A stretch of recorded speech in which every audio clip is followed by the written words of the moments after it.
At some point, people are going to just forget us. They're going to pronounce our name wrong. Maybe they already do that. But the reality is you have a deeper identity than your name. We've been talking about how so many times in our world, we get labeled differently. We assume we are something different. We define ourselves by something somebody else said about us. And we miss out on how the scriptures teach us that you can actually be known as a friend of God. Because of what Jesus did on the cross, because of what we just celebrated there at communion, Jesus has made us who were once formerly enemies of God, because of our sin, now friends of God. And that can change everything. But unfortunately, many of us kind of get our identity wrong or our names wrong. Several years ago, when my youngest daughter was probably around 13 or 14, she started really getting into fashion. What people were wearing, what they should be wearing, what I should be wearing, those kind of things. And she and her friends loved to go thrifting. They'd go to the thrift stores, they'd find classics, they'd find new things, they'd find, great buys and all that. So one day she says to me, "Dad, can you take me thrifting?" And I got, this little friend came over, and so they were going to go thrifting. I said, "Sure." So we go to, some thrift store, and I park out front, and she says, "You can stay here, Dad." Okay, when you reach that age. And then, I'm kind of like, okay, that's fine, because there's a game on my phone, so I can watch that. You go thrifting. And so she and and my daughter's friend go into the store. They're in there for 20 minutes or so. They come out, they got bags of stuff, and I say, "Hey, what'd you get?" And my daughter pulls out this shirt she's so excited about, and she lifts it up, and here's a picture of it. And you see this shirt, and it says, Cassius Clay, right? Now, you and I know who Cassius Clay is. This is Muhammad Ali. This is the greatest of all time. All right, this is the champ, right? Okay? I'm pretty confident my daughter does not know who Cassius Clay is. And, I looked at her and I said, "Honey, what's that say on there?" And she said, "Well, it's some new designer."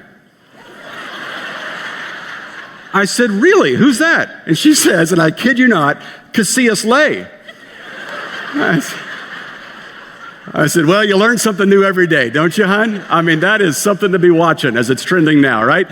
And I just left it alone, whatever, good for you. I'm not going to embarrass you in front of your friend, but I laughed all the way home thinking about that, because if there was anybody who was more obsessed about their name, I don't think there was anybody other than Muhammad Ali, right? It's Cassius Clay, then Muhammad Ali, then the champ, then the greatest of all time, float like a butterfly, sting like a bee. I mean, obsessed about the name. And, a couple generations go by, we can't even pronounce his name right? And this is the same thing for all of us. At some point, people are going to just forget us. They're going to pronounce our name wrong. Maybe they already do that. But the reality is you have a deeper identity than your name. You have a deeper identity than what your mom called you or what other people call you or what society calls you. And even on Father's Day, while people may call you dad or father or whatever, your nickname is around the house, you have a deeper identity than that. And unfortunately, for a lot of us, we kind of miss that. We kind of lose that. And we overlook what God is calling us to be. And so when it comes to our identity, oftentimes it becomes something out of reach. We come to church or we hear people talk about things in the Bible, or maybe you're kind of new to church, checking things out, or you haven't been to church in a very, very long time, but you seem to remember them talking about, God and all that, and you think that's somewhere far removed from me. That could never be me. It's unattainable to be a friend of God. In the book, I tell this very interesting story about a guy out in Arizona who grew up with a single mom. He and his brother lived pretty poor. In fact, sometimes for Christmas, they would only get IOUs in the Christmas packages. And he was just kind of learned how to live without. Well, he was a football player. And one year, because he was playing football, he got a chance to have a Letterman's jacket. He was very excited about that. And so the people come to the school and they fill out what you want on the letter jacket. And he wanted his name on the back of it, and he wanted, his number, and there was going to be certain pins put on it. It's all personalized for him, his football jersey number, everything like that. It's going to be great. And then a few weeks later, when the actual jacket arrives, he has to pay for it. And his mom says, "Sorry, we don't have any money." And he has to go to those people at the school and say, "Sorry, I can't buy it." That personalized jacket for him. This jacket that seemed to be out of reach. Now, maybe that hasn't happened to you, but you've got something out of reach. I mean, just walk through the lobby and look at that car. That's a $500,000 car sitting out there, And no, it is not mine, okay, for those of you who have asked. That's a car out there that for many of us is just out of reach, unattainable. For some of you, that's a job that you've always wanted. Seems unattainable. For some of you, that might be a place to live or a certain kind of house. It seems unattainable. For some of you, it might be a date with a certain person, and that's unattainable for you. That's just the way we live, right? But for a lot of us, what that comes down to is something inside of us. There's something inside of us that we wish were attainable. We don't think it is. And that might be getting rid of our past. That might be absolving of our sin or our shame or our regrets. There's so many of us that every single one of us have something in our past that we think, if I just hadn't said that, if I just hadn't gone there, if I just hadn't done that, if I could just get people to forget about that, if I could be the person to forget about that.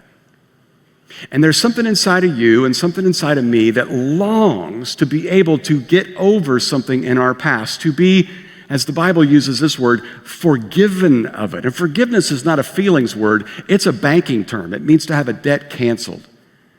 And there's every single one of us that would love to have something from our past just wiped clean, canceled, forgiven. But for you and for me, it seems unattainable. The Apostle John was a guy who lived with Jesus for 3 years, followed him around wherever he went, and he knew what it was like to deal with things that were unattainable.